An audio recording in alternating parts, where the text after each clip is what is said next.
Hello friends, welcome back to my channel जिसका नाम है एम होम साइंस इंडिया।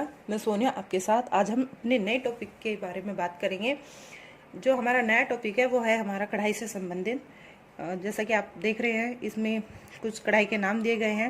वैसे तो हमारी कढ़ाई बहुत सारी कढ़ाइयाँ हैं, लेकिन कुछ जो राज्य होते हैं हमारे एग्ज़ाम के पॉइंट ऑफ व्यू से, वो उनमें कुछ ऐसी कढ़ाई है जो हमारे लिए बहुत ज़्यादा इम्पोर्टेंट है या जिनसे संबंधित बार बार हमारे एग्ज़ाम में क्वेश्चंस आते हैं। तो आज हम उन्हीं से रिलेटेड कुछ ऐसे कढ़ाई के या कुछ ऐसे राज्यों के बारे में हम बात करने वाले हैं जिनसे हम अपने एग्ज़ाम से संबंधित सभी क्वेश्चन को कर सकते हैं। ठीक है, तो स्टार्ट करते हैं। इसमें आप देख रहे हैं कि कश्मीर का कसीदा। ठीक है, एक कढ़ाई हमारी ये है कि कश्मीर का कसीदा, या फिर लखनऊ की चिकन करी, हिमाचल प्रदेश का चिम्बा, बंगाल का कांथा, कर्नाटक की कसूती। इसमें आप देख रहे होंगे कि किस तरीके से हमें स्टेट के नाम और कढ़ाई का नाम एक साथ दिया हुआ है। तो इससे क्या सुविधा होती है कि हम जान सकते हैं या इनकी हम पहचान कर सकते हैं कि कौन सा कढ़ाई किस राज्य से संबंधित है। कर्नाटक की कसूती, पंजाब की फुलकारी। जो पंजाब स्टेट है हमारा, उसमें फुलकारी नाम की जो कढ़ाई है वो बहुत ज़्यादा फेमस है। कढ़ाई तो और भी बहुत सारी होगी इन स्टेट्स में, लेकिन जो प्रसिद्ध है, जो प्रसिद्ध जिस कढ़ाई के लिए है, उसी कढ़ाई को हम ज़्यादा से ज़्यादा फोकस करने वाले। कच्छ की कढ़ाई, ये हमने अभी यहाँ पे 7 स्टेट्स की कढ़ाई ली है, या आप कह सकते हैं कि 7 कढ़ाइयों को हमने यहाँ पे लिया है जो हमारे एग्जाम के पॉइंट ऑफ व्यू से बहुत अच्छी है और बार बार इनसे प्रश्न पूछे जाते हैं। तो आइए बात करते हैं इनकी थोड़ा डिटेल से कि किस कढ़ाई को हमने किस रंग के लिए किस टाके का यूज करते हैं, या ये मतलब कढ़ाई किससे संबंधित है और इनका प्रयोग इतना क्यों है कि ये एक प्रसिद्ध कढ़ाइयों के अंतर्गत आती है। सबसे पहले हम बात करेंगे इसमें कि कढ़ाई होती क्या है। तो जो कढ़ाई है, कढ़ाई एक हमारा कढ़ाई को करने के लिए किन किन चीज़ों की हमें आवश्यकता पड़ती है या उनको प्रयोग करने के लिए किन सामग्री की हमें ज़रूरत पड़ेगी। तो जो कढ़ाई है, कढ़ाई को हमें करने के लिए सबसे पहले सुई या धागे का और एक कपड़े का, इन 3 चीज़ों की जरूर आवश्यकता पड़ती है। ये तीनों चीज़ें कढ़ाई को करने के लिए बहुत ज़्यादा महत्वपूर्ण है। अगर इनमें से किसी एक भी हमारे पास नहीं होगी तो शायद हम कढ़ाई को नहीं कर पाएंगे। कढ़ाई करने से क्या होता है कि हमारा जो एक प्लेन कपड़ा होता है वो एक सुंदर दिखाई देता है, दूसरा उससे हमारी संस्कृति का भी पता चलता है, और एक हमारा कि हम किस तरीके से विविधता को एकता में कर सकते हैं। यानी विविधता को एकता का मतलब है कि विभिन्न रंगों का या विभिन्न आकृति का, विभिन्न प्रकृति के दृश्यों का एक जगह समावेश करके हम ये बता सकते हैं कि विविधता में एकता किस प्रकार से है। या फिर जो हमारे देश की या हमारे विश्व की जो प्रसिद्धि है वो हमारी भारतीय कला के साथ में किस तरीके से जुड़ी हुई है, क्योंकि ये जो हमारी कढ़ाई की जो परंपरागत तकनीक है ये हमारी पीढ़ी दर पीढ़ी हस्तांतरित होती जा रही है। यानी कि जो कारीगर होते हैं वो कारीगर क्या करते हैं कि अपनी ही पीढ़ी को, किसी का अगर पिता किसी कार्य को करता है, किसी विशेष कढ़ाई में वो निपुण है, तो वो अपनी जो संतान होती है, जो उनके बेटे होते हैं, बेटी होती है, घर की जो महिलाएं होती है, वो उनको भी उसी तरीके की कारीगरी सिखाता है, और इस तरीके से एक कढ़ाई दूसरी पीढ़ी दर पीढ़ी हस्तांतरित होती रहती है। तो इसी तरीके से विभिन्न राज्यों की जो ये कढ़ाई है, कढ़ाई के बारे में आज हम जानेंगे। तो इसमें सबसे पहला है कश्मीर का कसीदा। जो कश्मीर का कसीदा है वो किस लिए प्रसिद्ध है, ये तो सभी जानते हैं कि जो पश्मीना शॉल है वो कश्मीर की एक प्रसिद्ध कढ़ाई से संबंध रखता है, लेकिन इसकी जो रंग है और बनावट है और डिजाइन है वो कितनी सुंदर है कि आज दुनिया में हर अच्छी से अच्छी क्वालिटी में इसकी गिनती होती है। शायद सबसे अच्छी ज्ञात ये है कि भारतीय कढ़ाई कश्मीरी कसीदकारी ही है। यानी कि जो भारतीय कढ़ाई का अगर हम नाम लेते हैं कहीं भी और उसमें कश्मीरी शॉल का या पश्मीना शॉल का नाम आता है, तो किसी भी विश्व के किसी भी हिस्से में आप चाहे इसका नाम ले सकते हैं, तो वह समझ जाएगा सामने वाला व्यक्ति कि ये जरूर इंडिया से संबंधित रखता है, इंडिया से संबंध रखता है। ठीक है, वैसे तो इस जो कढ़ाई है, कढ़ाई की नकल बहुत ज़्यादा होती है, लेकिन जो एक पश्मीना शॉल है या फिर नमदा है या टिकोजी है, कढ़ाई के द्वारा, जो कश्मीरी कढ़ाई है, कढ़ाई के द्वारा बहुत सारे वस्त्रों का बनाया जाता है, लेकिन पश्मीना शॉल इसमें इसे एक फेमस शॉल है, या आप कह सकते हैं कि एक फेमस कपड़ा है जो पश्मीना के नाम से जाना जाता है। ठीक है, बात करते हैं हम इसके रंग की। तो जो रंग है, रंग में सफ़ेद, हरा, बैंगनी, नीला, पीला, काला, इन रंगों का प्रयोग करके हम कश्मीरी शॉल को बहुत सबसे अधिक, हम कह सकते हैं बहुत नहीं, हम सबसे अधिक बोल सकते हैं कि सबसे अधिक हम इन चीज़ों का प्रयोग करके हम इनको बहुत से सुंदर बना सकते हैं। ठीक है, नेक्स्ट बात आती है कि जो हम कश्मीरी शॉल बनाते हैं, कश्मीरी की जो कढ़ाई होती है, उनमें हम किन डिजाइनों को लेते हैं या किन डिजाइनों के ऊपर हम अपने कारीगरी को करते हैं। जो ज़्यादा से ज़्यादा क्या है कि हम प्रकृति के द्वारा, आपने देखा होगा कि जो कश्मीरी एरिया है या तो वहाँ क्या है, वहाँ ज़्यादा से ज़्यादा प्रकृति है, वहाँ पे बर्फ़ पड़ती है। तो बर्फ़ पड़ते हुए जैसे सुंदर पहाड़ है या ऊंचे ऊंचे पहाड़ों से जब हम नीचे की तरफ देखते हैं, दूर दूर देखते हैं, तो हरियाली ही हरियाली नज़र आती है। और ठंड का मौसम में जब बर्फ़, गिरती हुई बर्फ़ इससे सफ़ेद मलमल की तरह वो दिखाई देती है। तो उन्हीं सब चीज़ों को एक कारीगर ने अपनी कारीगरी के द्वारा अपनी आकृतियों में उतारने की कोशिश करता है। और इसमें ज़्यादा से ज़्यादा प्रकृति से नमूने लिए जाते हैं या पशु पक्षी से नमूने लिए जाते हैं। पशु पक्षी से जैसे तोता हो गया, या कठफोड़ा है, कनारी है, मेघपाई और किंगफिशर भी है। मैं लिख देती हूँ, ठीक है, ताकि आपको याद रहे। किंगफिशर, तोता और कठफोड़ा, है ना। और इसके साथ ही साथ फूलों से भी कुछ नमूने लिए जाते हैं, जैसे आइरिश हो गया, आइरिस, कमल, लिली या केसर के फूल। आप सभी जानते होंगे कि कश्मीर में केसर बहुत ज़्यादा होती है ना। और जो इसके कुछ अलग भी डिज़ाइंस होते हैं, इनसे भी अलग डिज़ाइन होते हैं, जैसे अंगूर है, अंगूर या फिर चेरी है, बादाम है। लेकिन इसका एक बहुत इम्पोर्टेंट है, या आप कह सकते हैं कि महत्वपूर्ण या मुख्य डिज़ाइन जो होता है वो होते हैं चिनार के पत्ते। जो है चिनार के पत्तों का डिज़ाइन इसमें सबसे फेमस रहा है, चिनार के पत्ते। ओके, तो चिनार के पत्तों को इसमें एक अलग ही मतलब फेमस है या क्वालिटी है, या फिर जो कारीगर है वो इनको ज़्यादा से ज़्यादा इनको यूज़ करते हैं अपने डिज़ाइन के अंदर, इनके डिज़ाइन को सुंदर बनाने के लिए। अब जैसे अब इनके धागों का हम बात करें या हम कपड़े की बात करें कि इसमें किस प्रकार के कपड़े पर हम इस कढ़ाई को कर सकते हैं। तो कढ़ाई के लिए हमें रेशम, कपास, ऊन और सभी प्रकार के जो कपड़े होते हैं, है ना, रेशम का जो कपड़ा है या कपास या इनके सूती और ऊन से संबंधित किसी भी प्रकार का कोई कपड़ा है, उनके द्वारा हम उस कपड़े पर कढ़ाई कर सकते हैं। और इसमें जो किन धागों से, है ना, हम कपड़ा भी ले रहे हैं, सारी चीज़ें ले रहे हैं, डिज़ाइन भी ले रहे हैं, लेकिन हमें किन धागों से हमें कढ़ाई करनी है, तो उसके लिए ऊन, रेशम और कपास के जो धागे होते हैं वो इसके लिए महत्वपूर्ण होते हैं। नेक्स्ट बात करते हैं हम इसके टाके की कि जो हमारा कश्मीरी कढ़ाई है उसमें किन किन टाकों का हम यूज़ करते हैं। आमतौर पर हम इसमें जो साटिन होता है या फिर जो उल्टी बखियाँ होती हैं या फंदे वाले टाके होते हैं, ऐसे टाकों का हम यूज़ करते हैं अपनी कश्मीरी कढ़ाई को करने के लिए। या फिर जो हेरिंगबोन स्टिच है या रफू है, इसमें भी हम इन चीज़ों का कभी कभी यूज़ करते हैं हम हेरिंगबोन का। हमेशा से इसका यूज़ नहीं होता, ज़्यादा जो यूज होता है वो साटिन का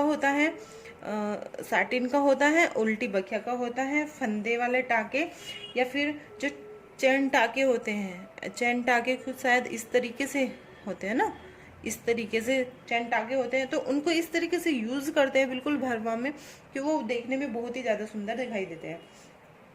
ठीक है, और जो कश्मीर की जो कढ़ाई है, कढ़ाई बोल सकते हैं कश्मीर का जो कसीदा हम बोलते हैं, जो कसीदा शब्द है, इसका जो मीनिंग होता है, मीनिंग लिख देती हूँ मैं, इसका मीनिंग होता है कढ़ाई से, है ना, इसको हम कढ़ाई कहते हैं। आपका क्वेश्चन भी आ सकता है कि कश्मीर का कसीदा या कसीदा शब्द का अर्थ क्या है, कसीदा शब्द का अर्थ है कढ़ाई। ठीक है, तो नेक्स्ट आता है आपका उत्तर प्रदेश की चिकन करी। उत्तर प्रदेश की चिकन करी को हम लखनऊ की चिकन करी के नाम से भी जानते हैं, क्योंकि ये सबसे ज़्यादा इसी क्षेत्र में सबसे ज़्यादा इस कढ़ाई का प्रयोग होता है। ये इसके लिए बहुत ज़्यादा फेमस है।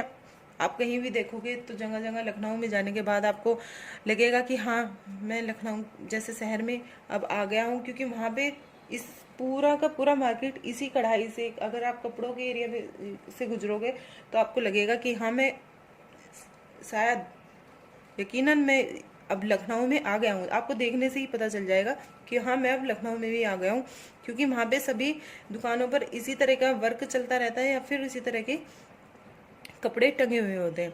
चिकन का काम लखनऊ से शुरू हुआ, और ये जो शुरू हुआ था किस शासनकाल में हुआ था? हर्ष के शासनकाल में शुरू हुआ था। और हर्ष के शासनकाल में शुरू होने के बाद ये फिर इसके पीछे कहानी है, 2-3 कहानी है कि कोई जा रहा था गांव से गुजरते समय, यात्री था कोई, तो उसने किसी किसान से पानी मांगा और उसने मतलब किसान ने उस यात्री की बहुत ज़्यादा हेल्प की, और हेल्प करने के बाद वो जो व्यक्ति था, जो यात्री था, वो इतना ज़्यादा खुश हो गया कि उसने कहा कि मैं तुम्हें एक ऐसी ही चीज़ सिखाऊंगा जिससे तो कि तुम अपनी पूरी ज़िंदगी बैठ के आराम से खा सकते हो, और तुम्हारी पीढ़ी भी इसी तरीके से उस मतलब काम को सीखकर वो भी इसी तरीके से अपना कमाई कर सकती है। ठीक है, तो उसने वहाँ पे रुक के उस किसान को वो सारी कढ़ाई अपनी सिखा दी, जितनी भी मतलब लखनऊ की जो चिकन करी के अंदर जो टाके आते हैं, सारे टाके उसको सिखा दिए, और सिखाने के बाद वो वहाँ से गायब हो गया। तो वो कहता है कि ये जो आदमी था ये कोई यात्री नहीं था, ये एक ईश्वर द्वारा भेजा गया व्यक्ति था, कि ईश्वर या फिर इसे ईश्वर खुद ही आए थे हम मुझे बताने के लिए ये एक ऐसी कढ़ाई है। ठीक है, तो अब इसमें हम बात करते हैं कि कपड़ा किस तरीके का हम यूज़ करेंगे। तो इसमें सादे सफ़ेद कपड़े का यूज़ हम करते हैं, और यूज़ करने के बाद ज़्यादातर जो हम धागे का भी जो प्रयोग करते हैं रंग का, वो सफ़ेद रंग का प्रयोग करते हैं। सफ़ेद रंग पे सफ़ेद रंग से क्या गया कार्य है ये किया जाता है, और इसके लिए जो आमतौर पर जो सभी यूज़ करते हैं वो मलमल के कपड़े का प्रयोग करते हैं। लेकिन अब इसमें किस चीज़ का यूज़ करने लगे हैं? किमरिक का प्रयोग करने लगे हैं, और किमरिक का प्रयोग होना, लेकिन आज पहले तो सफ़ेद रंग का ही प्रयोग होता था, लेकिन अब इसमें सभी रंगों का प्रयोग होने लगा है। ठीक है, सभी रंगों का प्रयोग होने लगा है। अब इसमें कोई रंग खास नहीं रहा कि सिर्फ सफ़ेद रंग से ही हमें कढ़ाई करनी है या किसी और रंग से कढ़ाई नहीं करनी। क्वेश्चंस भी पूछे जाते हैं यूजीसी नेट में, तो बहुत सारे क्वेश्चंस इनसे जुड़े हुए रिलेटेड आते हैं। और जो हमारे यूजीसी नेट से अलग की जो एग्ज़ाम्स होते हैं, जैसे हमारा एमएड एंट्रेंस हो गया और पीएचडी एंट्रेंस हो गया, या फिर एलटी ग्रेड का होता है, या एमए लेवल पे भी जो हमारे आजकल एमसीक्यू क्वेश्चन सेमेस्टर वाइज हो रहे हैं, उनमें भी बहुत सारे क्वेश्चन इनसे रिलेटेड आते हैं। ठीक है, इसमें टाकों का यूज़, अब हम किस तरीके के टाकों का यूज़ करते हैं। इसमें हम टाकों का यूज़ बैक स्टिच भी करते हैं, हैरिंग बोन करते हैं, बटन होल भी करते हैं, और या फिर हम कह सकते हैं कि इसमें हम गांठ वाले टाकों का भी यूज़ करते हैं। गांठ वालों का करते हैं, जालीदार का करते हैं, और चपटा, एक हमारा चपटा भी होता है, चपटे का भी हम प्रयोग करते हैं। लेकिन इनके साथ ही साथ जो हमारे फेमस टाके होते हैं वो कौन से हैं? फेमस टाके होते हैं हमारा तेपची, खतवा, बखिया, मुर्री, फंदा। इसमें आपको क्वेश्चन दे देंगे मतलब कि लखनऊ की चिकनकारी के टाके कौन से हैं, उनमें से आपको 2-3 टाके दूसरी कढ़ाई से संबंधित दे देंगे, एक टाका इसका दे देंगे। तो उसमें से आपको छांटना होता है, उसको चूज़ करना होता है कि हमारा कौन सा टाका कौन सी कढ़ाई से संबंधित रखता है। तो इन मतलब टाकों को आप जरूर ध्यान से पढ़ के जाइएगा अपने एग्जाम में, ये एग्जाम के पॉइंट ऑफ व्यू से बहुत बेस्ट है। जो हमारा तेपची है ना, अभी हम टाकों की बात कर रहे थे। जो हमारा तेपची टाका है वो हमारा एक बहुत ही सस्ते काम में इस्तेमाल की जाने वाली एक रफू की सिलाई होती है, और इसमें जो बाहरी रेखा होती है ना डिज़ाइन जैसे हम बना रहे हैं कोई भी, और उसकी जो बाहरी रेखा होती है उसके लिए इसका हम यूज़ करते हैं। ठीक है, और इसमें 2 तरह की शैलियों का यूज़ करता है, एक तो समतल शैली होती है और एक उभरी हुई गांठों वाली शैली होती है। तो इसमें समतल शैली के अंदर ही हम तेपची का यूज़ करते हैं। समतल शैली के अंदर हम तेपची का यूज़ करते हैं। और जो हमारा ये खतवा है, खतवा भी हमारा सामने का जो हमारा मतलब सीधे कपड़े से जो सीधा हमारा कपड़ा होता है उस पर हम अपना डिज़ाइन बनाते हैं। और डिज़ाइन जो है उल्टी स्टिच या हम बोलते हैं उल्टी साटन स्टिच या हेरिंगबोन बनाती है। और इसका जो कपड़ा होता है वो नीचे रहता है, ठीक है। इसे हम शैडो वर्क भी कहते हैं, इसको ना हम शैडो वर्क कहते हैं, शैडो वर्क भी हम इसे कहते हैं, ठीक है। और दूसरा हम जो हेरिंग बोन है, हेरिंग बोन में लगने वाले जो टांके होते हैं एक ऐसा लगता है जैसे एक छाया, परछाई हम बोल सकते हैं, परछाई एकदम राइट होगा कि परछाई की तरह का ये हमें वर्क देता है, इसलिए हम इसे शैडो वर्क देते हैं। शैडो वर्क यानी कि एक तरीके से परछाई डालना, ठीक है। और ये जो फंदा, ये खतवा है जो आपका, खतवा भी आपका समतल श्रेणी में आता है, समतल श्रेणी में हम इसको रखते हैं, ठीक है। नेक्स्ट आपका आता है बखिया। बखिया एक इस तरीके का है जो दोनों बखिया आप चैन स्टिच की तरह का ही होता है ये भी। और चैन स्टिच की तरह का होने के बाद ये भी हमारा जो है समतल शैली में इसको हम काउंट करते हैं। नेक्स्ट आता है हमारा मुर्री। मुर्री जो है हमारा उभरी गांठों की शैली में आता है। और ये जो इसका अर्थ है, इसका अर्थ होता है, मुर्री का जो अर्थ है, मुर्री का अर्थ होता है चावल का आकार, चावल का आकार, चावल का आकार। मैं साथ ही साथ ये सारे वर्ड्स आपको बोल भी रही हूँ क्योंकि शायद देखने में आपको प्रॉब्लम हो, लेकिन मैं थोड़ा लिख भी रही हूँ। लिखने से आपको क्या होगा, थोड़ा आइडिया मिल जाएगा कि मैं बोल क्या रही हूँ आपको, ठीक है। और ये जो हमारा मुर्री था, मुर्री हमारा मलमल के कपड़े पर बनाया जाता है। और मुर्री का जो उपयोग होता है वो हमारा जो फूल होता है ना, फ्लावर होता है, जैसे हम ये हमारा फ्लावर हो गया इस तरीके से, तो इसका जो बीज होता है, बीच में से जो सेंटर होता है, सेंटर को बनाने का हमारा ये काम करता है। और ये हमारा एक इस तरीके का उभरा हुआ एकदम सही बोल सकते हो, समृद्ध यानी कि पूर्ण प्रभाव देने वाला एक गांठदार किस्म का एक टाका होता है, गांठदार किस्म का एक टाका होता है, इसलिए ये हमारा किस में आता है, ऊपरी गांठों की शैली में आता है।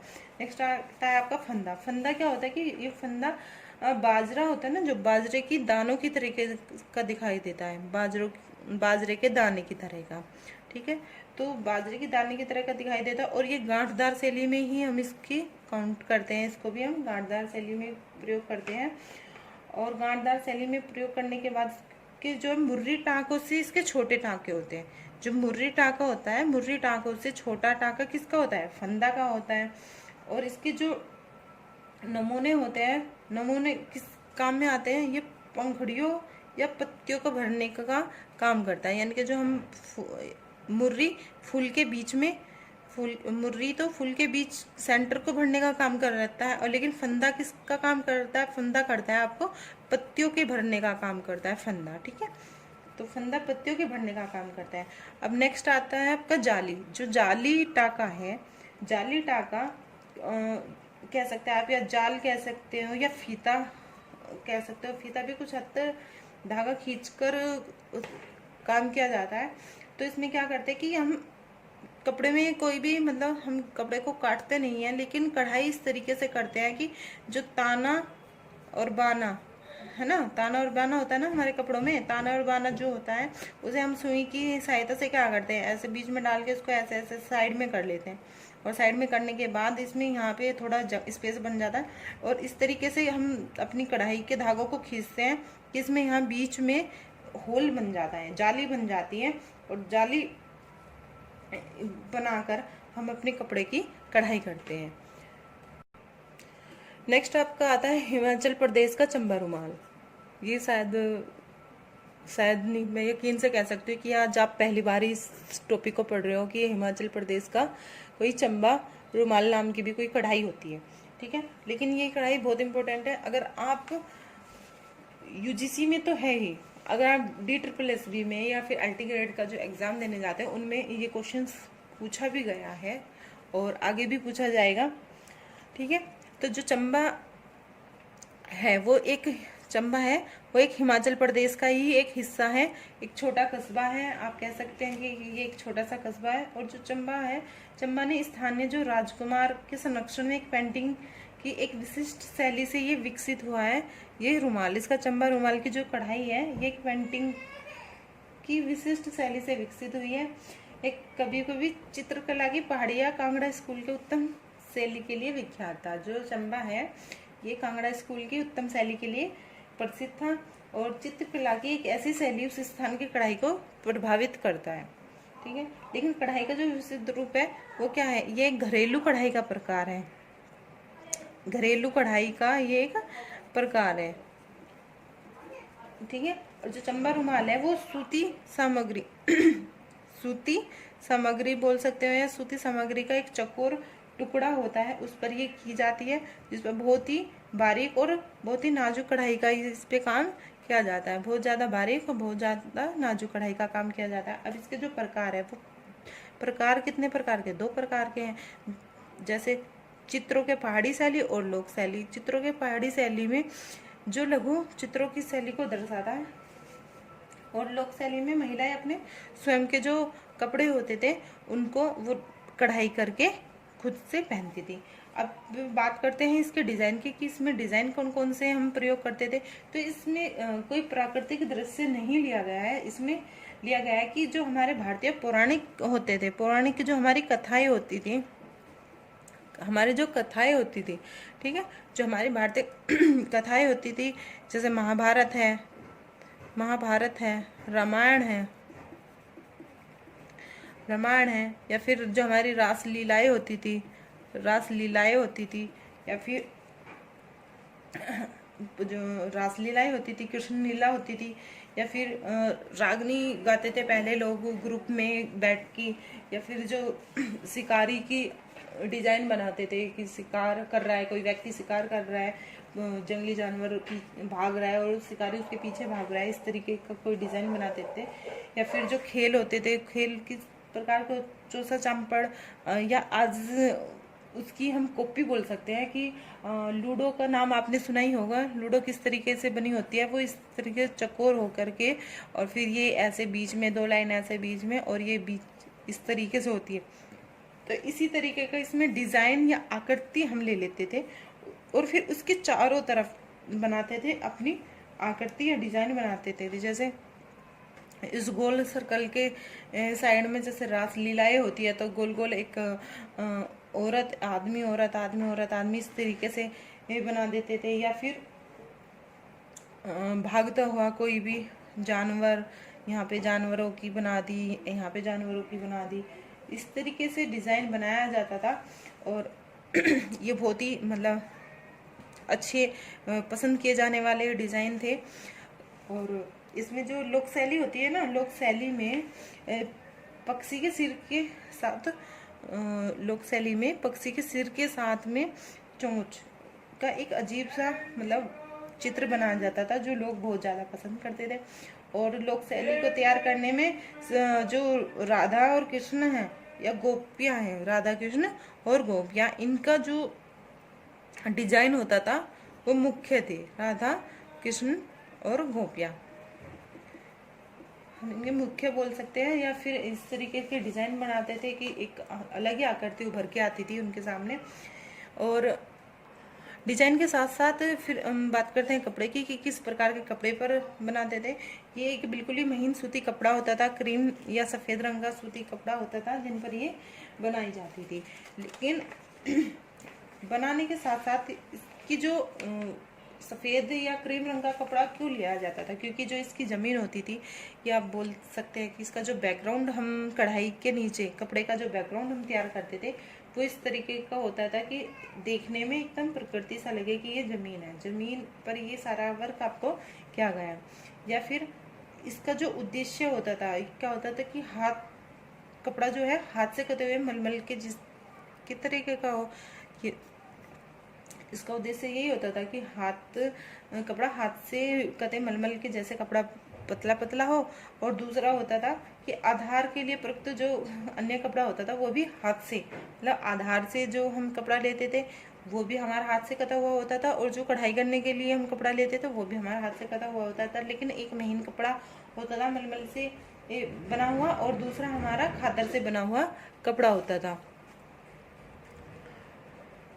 अब बात करते हैं इसमें हम टाके की, कि टाका किस प्रकार का हम यूज करते थे। तो डिजाइन जो है रेशम के धागे से हम इसका, रेशम के धागे से, है ना, रेशम के धागे से हम इसकी कढ़ाई करते थे।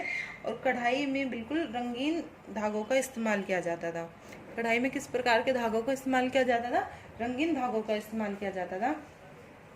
और इसमें जो बाहरी रेखा है, बाहरी रेखा के लिए हम स्टेन स्टिच का हम प्रयोग करते थे, और डबल साटन स्टिच का हम प्रयोग करते थे टाके के लिए।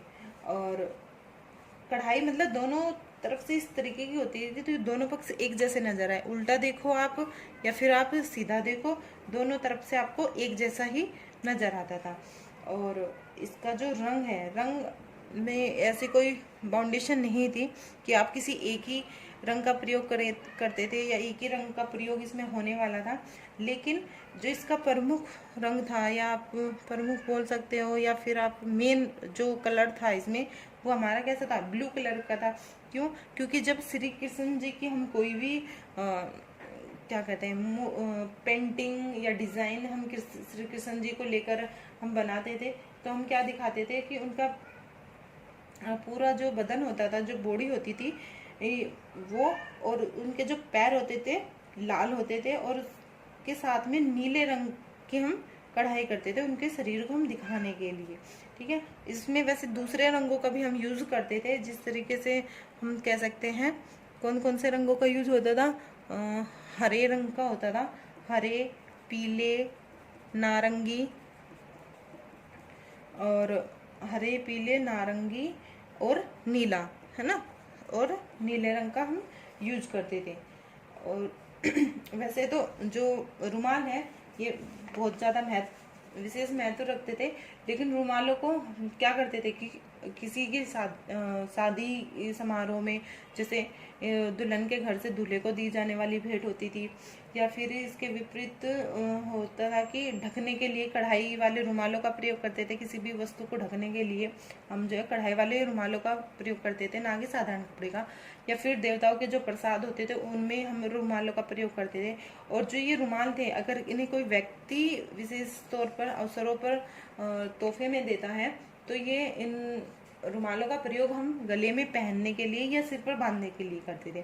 ठीक है, और जो पास के कपड़े होते हैं ना, उनको हम टोपी या हाथ के जो पंखे, या फिर तकिया के गिलाफ या इनके तकिया के कवर, ठीक है, तकिया के कवर और छत के पर्दों के सामान के लिए भी हम इनका यूज करते थे। नेक्स्ट आपका आता है बंगाल का कांथा। बंगाल का कांथा एक लोक कला है जिसमें हम क्या करते हैं, अपशिष्ट को आप बोल सकते हैं कि जो हमारा बचा हुआ या खराब हुआ है ना, जो हमसे खराब हो गया है, वो उस सामान का यूज करके हम कढ़ाई में करते थे, और उससे एक नया वस्त्र तैयार करते थे। उससे हम एक नया वस्त्र तैयार करते थे। ठीक है, यानी कि हम वेस्ट मटेरियल को यूज कर हम एक नया डिजाइन या एक नया कपड़ा हम बना सकते थे। और इसकी वजह से हम इसे क्या कहते थे, तो इसकी वजह से ना हम इसको उम्र की कला भी कहते थे, है ना। तो जब हम किसी भी विशिष्ट या खराब सामान से हम कोई नई चीज बना देते, तो हम क्या कहते हैं कि हमने इस वस्तु की या इसकी उम्र को बढ़ा दिया है। तो इसी वजह से हम कहते थे कि ये एक नया, इसने उम्र बढ़ा दी है, अब ये और भी ज्यादा दिन चलेगा। तो इसको हम कहते थे कि उम्र की कला, हम उम्र की कला से भी इसको जानते हैं। और जो कांथा है, कांथा मूल रूप से एक रजाई के रूप में हम इसे बनाते थे, क्योंकि हम कई साड़ियों को मतलब इकट्ठी एक के ऊपर एक, एक के ऊपर एक, एक के ऊपर एक, इसी तरीके से हम उनकी तह सी बना देते थे। और तह सी बनने के बाद वो क्या करती थी, वो एक रजाई का रूप ले लेती थी। और उसको तैयार करने में जो टाइम लगता था वो 6 महीने का टाइम लगता था। और 6 महीने से 1 वर्ष तक का इसमें समय लग जाता था। तो जो ये टाइम है ये इसमें बहुत ज़्यादा है, टाइमिंग, ये बहुत ज़्यादा टाइमिंग लेने वाली एक कढ़ाई है। और इसी वजह से क्या होता था कि इसको एक कीमती संपत्ति के रूप। अब बात करते हैं हम बंगाल के कांथे की। जो बंगाल का कांथा है ये एक लोक कला है और इसे हम उम्र की कला के नाम से भी जानते हैं। उम्र की कला के नाम से हम क्यों जानते हैं? क्योंकि इसका जो ये अपशिष्ट होता है, ये यानी कि जो ये बची उपयोग की गई सामग्री होती है उसका हम प्रयोग करते हैं और उसके प्रयोग करने की वजह से ही इसका नाम, क्या नाम पड़ा है इसका? उम्र की कला इसका नाम पड़ा है। ठीक है। और जो कांथा है, कांथा मूल रूप से क्या है? ये एक रजाई के रूप में हम इसको हम बनाते हैं। क्यों बनाते हैं? क्योंकि जो बंगाल की जो महिलाएं होती है वे वहाँ पर ज़्यादातर सफ़ेद साड़ियाँ पहनने का प्रयोग करती है, अपने पहनावे में सफ़ेद साड़ियों का प्रयोग करती है। और जब हम सफ़ेद साड़ियों को वो औरतें प्रयोग करती हैं तो उसका जो कांथा का जो आधार है वो क्या है? वो भी सफ़ेद है। तो सफ़ेद साड़ी और जो ये आपको अभी बताया कि अपशिष्ट से या उसकी बची हुई जो सामग्री होती है उसका हम यूज़ करके हम कांथा बनाते हैं। तो कांथे का प्रयोग हम इसी तरीके से करते हैं कि हम साड़ी को क्या करते हैं, एक के ऊपर एक साड़ी को जब हम रखते हैं तो रखने के बाद वो किस तरीके का रूप ले लेती है? एक रजाई का रूप हम ले लेती है वो। तो इस तरीके से कांथा का जो कपड़ा होता है उसका हम प्रयोग करते हैं। और जो हम कांथा तैयार करते हैं, कांथा तैयार करने में हमें कम से कम 6 महीने या फिर 1 साल बोल सकते हैं या फिर 1 वर्ष का हमें इसमें समय लगता है। और इसे घर की एक कीमती संपत्ति के रूप में जाना जाता है। यानी कि जो घर की कीमती संपत्ति होती है, जैसे आजकल कीमती संपत्तियों में आपके गहने आते हैं, ज्वेलरी आती है, लेकिन वहाँ पे उनका जो कीमती संपत्ति होती है वो क्या है? वो एक कांथा द्वारा बनाया गया वस्त्र है। ठीक है। कांथा द्वारा बनाया गया वस्त्र उनका एक कीमती संपत्ति के रूप में वहाँ पे लोग जानते हैं। और जो ये कढ़ाई है, इस कढ़ाई को कौन करता है? इस कढ़ाई को सभी वर्ग के व्यक्ति इसको कर सकते हैं। ये नहीं है कि इसे किसी विशेष वर्ग के लोग इसको बनाएंगे, लेकिन सभी वर्ग को बनाने के साथ साथ इसको केवल और केवल यह काम महिलाओं द्वारा किया जाता है। केवल ये काम किसके द्वारा किया जाता है? महिलाओं के द्वारा ये काम किया जाता है। ठीक है। और अब बात करते हैं हम इसके डिज़ाइन की, कि डिज़ाइन में हम किन किन चीज़ों का हम यूज़ करते हैं। तो मुख्य रूप से जो है इसमें हम मानव आकृति है ना, मानव आकृति का प्रयोग करते हैं, पशु की आकृति का प्रयोग करते हैं और पुष्प और पत्तों के प्रतीकों का हम इसमें प्रयोग करते हैं। पत्तियों को हम प्रतीकों का आधार मानकर भी हम इसका इस्तेमाल कर सकते हैं।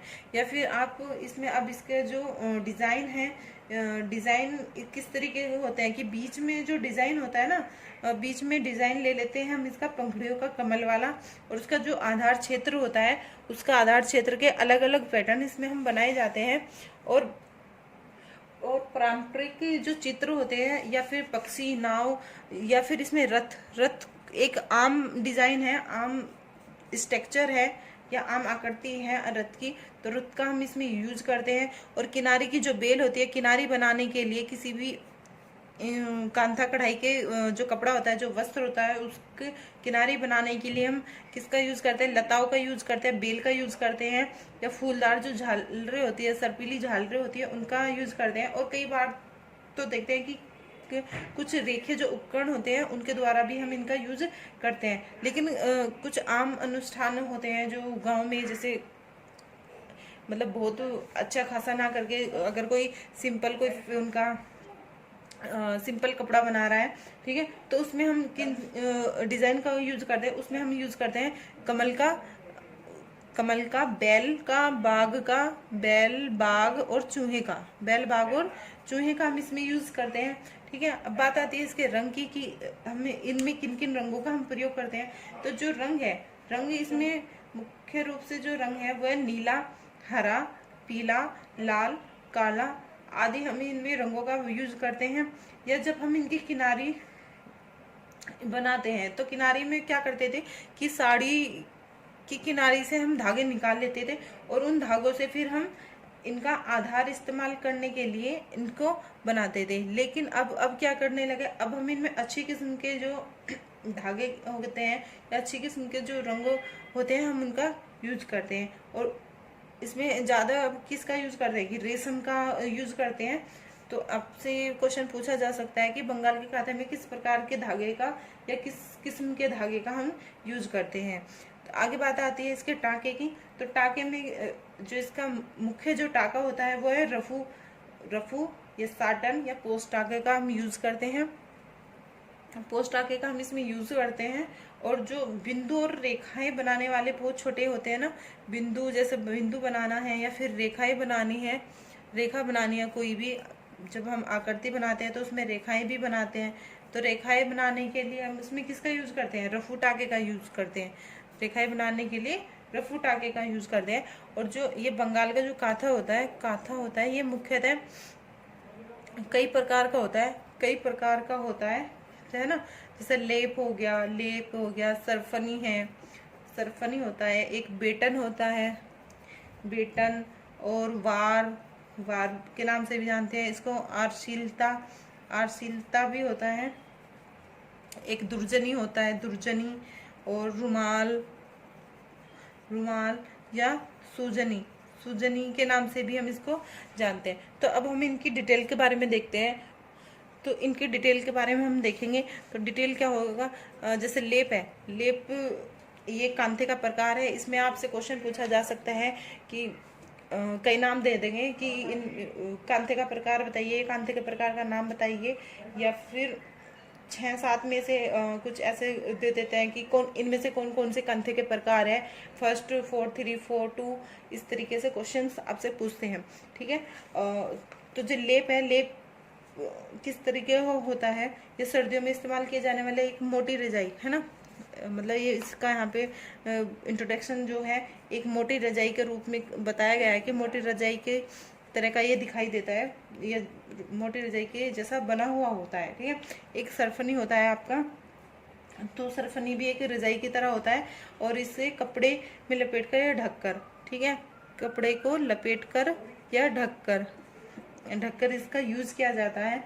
फिर आपका जो बेटन होता है, बेटन क्या होता है कि जो सामान होता है, सामानों को लपेटने का काम करता है, सामानों को लपेटने के काम में ये आता है। ठीक है। और ये एक वर्गाकार होता है, ये वर्गाकार होता है, ये वर्गाकार होता है, और इसकी एक केंद्र आकृति होती है, या 2 या 3 इसकी किनारियां भी होती है, 2-3 किनारी होती है इसकी। ठीक है।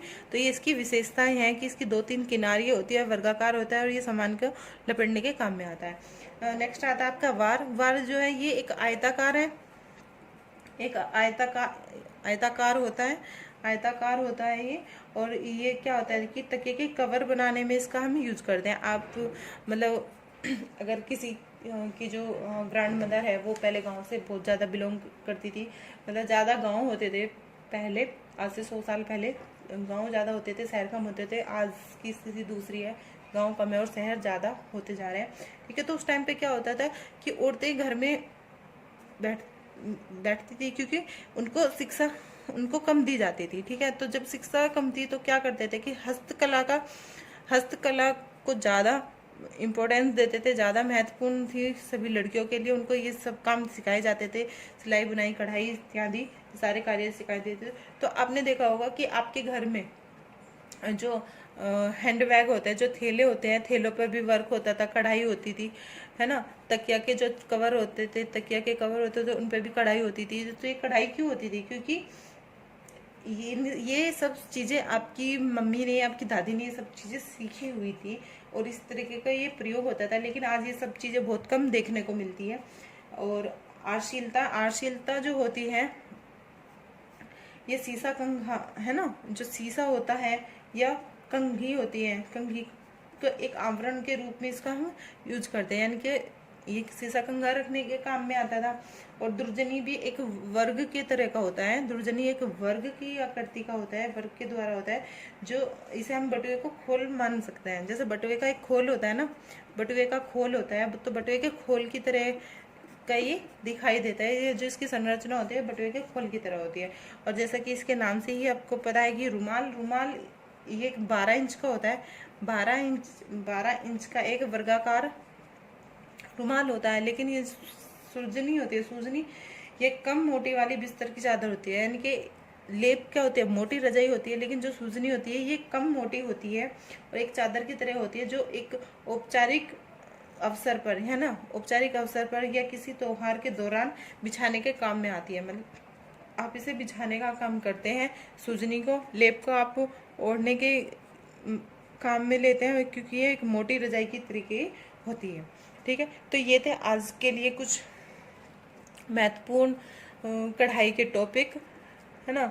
तो बाकी के जो आपके टॉपिक बचे हैं आज मैंने 4 कराए हैं, नेक्स्ट 3 मैं नेक्स्ट वीडियो में करूँगी। ठीक है, तो आप अगर इनसे संबंधित कोई इंक्वायरी है तो प्लीज़ मुझे मेरे टेलीग्राम चैनल पे आप फॉलो कर सकते हो। मेरा टेलीग्राम मेरा चैनल है @होम साइंस विद सोनिया। ठीक है, मेरा टेलीग्राम चैनल है @होमसाइंस विद सोनिया। आपको मेरी वीडियो कैसी लगी? अगर आपको मेरी वीडियो अच्छी लगी है तो प्लीज़ शेयर कीजिए और मेरे चैनल को सब्सक्राइब कीजिए और मेरी वीडियो को शेयर करके ज़्यादा से ज़्यादा, मतलब जो ये इंफॉर्मेशन है, अब ये आपका नेट का UGC नेट का जो एग्ज़ाम है ये आपका 5 नवंबर को है और 5 नवंबर से पहले ज़्यादा से ज़्यादा जो आपके फ्रेंड्स हैं होम साइंस से रिलेटेड उन तक ये वीडियो पहुंच जाए तो बहुत अच्छी बात है, क्योंकि कढ़ाई से संबंधित 2 से या 3 क्वेश्चंस जरूर हर साल पूछे जाते हैं। Thank you.